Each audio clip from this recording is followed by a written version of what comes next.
పండగైనా సంబరమైనా మీ ప్రతి సెలబ్రేషన్కి only choice వేగా jewellers. Suman TV ప్రేక్షకులకు నమస్కారం. ప్రస్తుతం మనతో పాటు ఉన్నారు ప్రముఖ జ్యోతిష్యులు బ్రహ్మశ్రీ నందిబట్ల శ్రీహరి శర్మ గురుగారు. వారితో మాట్లాడదాం శని వక్రగతి గురించి. గురుగారు నమస్కారం. గురుగారు వాగర్థ వివసంపృక్తౌ వాగర్థ ప్రతిపత్తయే జగతః పితరౌ వందే పార్వతీ పరమేశ్వరౌ. ఆదిత్యాయ చ సోమాయ మంగళాయ బుధాయ చ గురు శుక్ర శనిభ్యశ్చ రాహవే కేతవే నమః. శృంగేరి జగద్గురు పీఠాధిపతులకి కంచి పీఠాధిపతులకి నమస్కారములు తెలియచేసుకుంటూ కార్యక్రమాన్ని ప్రారంభిద్దాం. భారతదేశంలో ఇంకా ఎలాంటి పరిణామాలు చూడాల్సి వస్తుంది గురువు గారు? ఆల్రెడీ మనకి ప్రొటెస్ట్ నడుస్తుంది, నీట్ ఇలాంటివి జరుగుతున్నాయి, ఇంకా ఏం చోటు చేసుకోబోతున్నాయి? ఇప్పుడు మీకు గమనించుకుంటే ఈ ప్రొటెస్ట్లు అనేటువంటివి కూడా గత జూన్ అది ఈ జూలై 22వ తారీఖు నుంచే కదా గురువు గారు నీట్. అవును, ఈ యొక్క నిప్పు అణగారిన నిప్పులాగా ఉండి జూలై 22వ తారీఖు నుంచి చాలా ప్రొటెస్ట్లు చాలా ముందుకు వెళ్ళిపోయాయి. అంటే ఇది సహజంగా చాలా మంది వీక్షించేటువంటి మన సుమన్ టీవీ ప్రేక్షకులు తీసిపారేస్తారు, ఇదంతా ఏముందిలే అని చెప్పేసి. కానీ వాస్తవానికి శని వక్రీకరించి జరగబోతున్నాడు జూలై 27వ తారీఖు రోజున. కాబట్టి ఈ సంబంధించినటువంటి పరిణామాలు చోటు చేసుకోబోతున్నాయి. అందుకే దైవత ఆరాధన తప్పనిసరి. దీన్ని దృష్టిలో పెట్టుకునే ఈ యొక్క ఆషాఢ పౌర్ణమి రోజున దేవతానుగ్రహం అందరికీ అందించాలనే సదుద్దేశంతో వారాహి నవరాత్రులు ఎంతో మంది చేసుకున్నారు, మధ్యలో ఆపేసిన వాళ్ళు ఉన్నారు. అలాగే చేసుకోలేక ఇబ్బంది పడి చేసుకుంటే అమ్మవారి అనుగ్రహం పొందితే బాగుండును, అలాగే చాలా మందికి సమస్యలు అనేటువంటివి ఉంటాయి, ఆ సమస్యలు తీరితే బాగుండును అనుకునే వాళ్ళు కూడా ఉన్నారు. అటువంటి వాళ్ళకి ఈ ఆషాఢ పౌర్ణమి గురు పౌర్ణమి సందర్భంగా మన పీఠం ఆధ్వర్యంలో రాత్రి 8 గంటలకి అంటే 7:30 వరకు పౌర్ణమి కాబట్టి 7 గంటలకి పౌర్ణమి ఘడియల్లో మనం ప్రారంభం చేస్తాం. వారాహి, ప్రత్యంగిర, బగళాముఖి, రాజశ్యామల, ధూమావతి మరియు శనీశ్వర అఘోర పాశ్వత హోమాది కార్యక్రమాలు జరిపించడం జరుగుతుంది. ఈ కార్యక్రమంలో నమోదు చేసుకున్నటువంటి వాళ్ళకి వారాహి మాల కూడా ఇవ్వడం జరుగుతుంది. అవకాశం ఉన్నటువంటి వాళ్ళు స్క్రీన్ పై కనిపిస్తున్న నెంబర్కి కాంటాక్ట్ చేసి గోత్రనామాలు నమోదు చేసుకోవచ్చు. ఎందుకంటే శని వక్రీకరించినటువంటి కారణం చేత శని మీనరాశికి మరియు కుంభరాశి కూడా ప్రభావితం కాబట్టి మొత్తం 12 రాశుల వారికి ఈ ప్రభావం ఉంటుంది. ఎవరి జాతకరీత్యానైతే బలమైనటువంటి సమస్యలు తీరాలని కోరిక ఉంటుందో అటువంటి సమస్యల నివారణకి, శత్రుబాధలు, విద్య, వివాహ, దాంపత్య, అనారోగ్య సమస్యల నివారణకి ఈ హోమాది కార్యక్రమాలు జరిపించడం జరుగుతుంది. కాబట్టి ఎవరైనా కానీ ఈ కార్యక్రమంలో గోత్రనామాలు నమోదు చేసుకోవచ్చు. తప్పకుండా గురుగారు. ఇక గమనించుకున్నట్లయితే మన భారతదేశంలో జరిగేటువంటిది ఇప్పుడు ఈ యొక్క విద్యార్థులు ప్రొటెస్ట్ చేశారు. అవును గురుగారు. కానీ ఇది శని వక్రీకరించినటువంటి కారణం చేత జరుగుతున్నటువంటిది. అవునా, ముందే స్టార్ట్ అయిపోయిందా గురుగారు? ప్రభావం ముందే ఉంటుందా మనకి? కదమ్మా, ఇంట్లో కాఫీ చేసినా బిర్యానీ చేసినా ప్రిపరేషన్ లోనే స్మెల్ అవుట్ అవుతుంది. కానీ అన్ని తయారు చేసిన తర్వాత వీళ్ళ ఇంట్లో ఇవి ఉన్నాయని తెలియదు కదా వండారని. అలాగే ఇది రావడానికి ముందే ఒక 2 వారాల ముందర మన భారతదేశం కూడా చవి చూసింది. ఎందుకంటే మన భారతదేశానికి స్వాతంత్రం వచ్చిన లగ్నానికి అత్యంత రాజయోగప్రదుడు శని, బాధకుడు కూడా శనే. కానీ అట్టి శని వక్రీకరించి మీనరాశిలో వక్రీకరించినటువంటి కారణం చేత గతంలో ఏంటనంటే భారతదేశం గవర్నమెంట్ ఎలా ఉంటుందనంటే భవిష్యత్తు కార్యాచరణ ఇంతకుముందు చెప్పుకున్న న్యాయ వ్యవస్థకి కారకుడు కాబట్టి న్యాయ వ్యవస్థ సమూలముగా మార్చబడుతుంది. కొత్త చట్టాలు తీసుకుని వస్తాయి.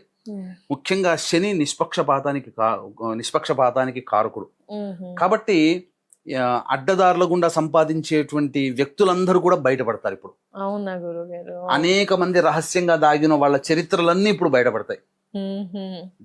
అలాగే ఇప్పుడు కొత్త చట్టాలు కూడా రాబోతుంది. దీని కారణంగానే ఇప్పుడు మరి గ్రహాల యొక్క సంచారం జరుగుతున్నప్పుడు ఇప్పుడు ఎందుకు రావాలి? ఇప్పుడు అమిత్ షా గారు ఇప్పుడు కొత్తగా FCRA బిల్ అనేది తీసుకొస్తున్నారు. ఇక మొత్తం ఢిల్లీ కేంద్రంగా ప్రతి NGOలకి వచ్చే డబ్బు అక్కడి నుంచే రావాలి, ఒకే బ్యాంకు నుంచి పెడుతున్నారు. మరి ఇంతకు ముందు ఎప్పుడో పెట్టొచ్చు కదా, ఇప్పుడు ఎందుకు అంటే రావాల్సిన సమయం గ్రహాలు నిర్ణయిస్తాయి. ఎప్పుడు ఏది జరగాలో ప్రపంచవ్యాప్తంతో భారతదేశంలో కూడా గ్రహాలు నిర్ణయిస్తాయి. మన జాతకంలో ఏది జరగాలో కూడా గ్రహాలు నిర్ణయిస్తాయి. కాబట్టి ఇప్పుడు బిల్లు తీసుకొస్తున్నాడు అమిత్ షా, శని వక్రీకరించినాడు కాబట్టి పునరాలోచన, గతంలో జరిగినటువంటి వాటికి మళ్ళీ తప్పులు జరగకుండా పునరాలోచన. ఇప్పుడు జరిగింది ఈ ప్రొటెస్ట్ కదా, భవిష్యత్తులో ఇంకొకసారి ఎక్కడ కూడా భారతదేశంలో మళ్ళీ ప్రొటెస్ట్ జరగడానికి అవకాశం లేకుండా చట్టాలు వస్తాయి, పునఃసమీక్ష చేసుకుంటారు. ఈ యొక్క సంబంధించినటువంటి ఈ యొక్క ఈ యొక్క Neat ది విద్యార్థులందరూ protest. కూడా చేసే డీప్ స్టేట్ అవన్నీ ఉన్నాయి కదా, అవును గురు. వీటన్నిటికీ శని కారకుడు అక్కడ. ఇక్కడ అనిశ్చితి అనేటువంటిది ఉంటుంది. అంతేకాకుండా మన ఈ సంబంధించినటువంటి నరేంద్ర మోడీ గారి జాతక రీత్యా చూసుకున్న సెప్టెంబర్ 4వ తారీఖు వరకు అతని జాతకంలో బాగోలేదు. సెప్టెంబర్ గురువు 4 సెప్టెంబర్ 4 అంతవరకు దాన్ని ఒడిసి పట్టుకోగలిగాడా, మోడీ తర్వాత విజృంభిస్తాడు.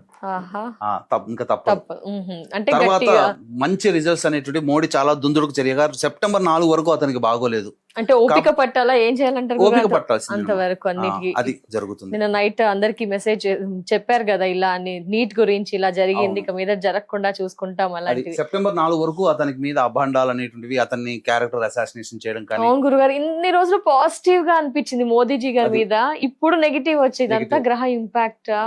ఇంకా ముందుగా సెప్టెంబర్ 4 వరకు జూన్ కనీసము ఈ యొక్క ఆగస్టు అంటే జూలై 29-30వ తారీఖు వరకు కూడా ప్రభావం ఎక్కువగా ఉంటుంది. తర్వాత మెల్లమెల్లగా తగ్గుతుంది. సెప్టెంబర్ 4 తర్వాత మోడీ జాతకరీత్యా అతనికి బాగోలేదు కాబట్టి కామ్గా ఉండడం, భరించడం, తర్వాత చేయాల్సిన కార్యక్రమాలు భవిష్యత్తులో వీటన్నిటికీ కూడా చేయిస్తాడు. ఓకే గురుగారు, ప్రపంచవ్యాప్తంగా భారతదేశ పరంగా ఇలాంటి పరిణామాలు అయితే చోటు చేసుకుంటాయి. మరి ద్వాదశ రాశుల పైన ఎలాంటి ప్రభావం ఉండబోతుంది గురుగారు? ఎందుకంటే ప్రపంచవ్యాప్తంగా వినడానికి కూడా ఇలా అనిపించింది, దేశవ్యాప్తంగా ఎలా చెప్పారు, మరి ఇండివిజువల్ గా కూడా చాలా మంది తెలుసుకోవాలి అనుకుంటారు. గురుగారు, సింహరాశి లేదా సింహ లగ్నంలో జన్మించినటువంటి వారికి ఈ వక్రగతి ప్రభావం ఎలా ఉండబోతుంది? శని వక్రగతి ప్రభావం జూలై 27 నుంచి డిసెంబర్ 11 వరకు ఈ యొక్క శని వక్రీకరించినట్టు కారణం చేత సింహరాశి లేదా సింహ లగ్నంలో జన్మించినటువంటి వారికి ఏ విధంగా ఉండబోతుందో క్లుప్తంగా తెలియజేసుకునే ప్రయత్నం చేద్దామమ్మా. అంటే సింహరాశి వారికి లేదా సింహలగ్నం వారికి మీన రాశిలో శని వక్రీకరిస్తున్నాడు కాబట్టి అష్టమ స్థానం. కాబట్టి ఈ అష్టమ స్థానంలో వక్రీకరించినప్పుడు కుంభరాశి కూడా ప్రభావితం అవుతుంది. సో ఇక్కడ ఏం జరుగుతుంది? అష్టమం అని అంటే ఆయుస్థానం, రహస్యమైన పనులు, అలాగే రీసెర్చ్, ఇవన్నీ కూడా లెక్కలోకి వస్తాయి.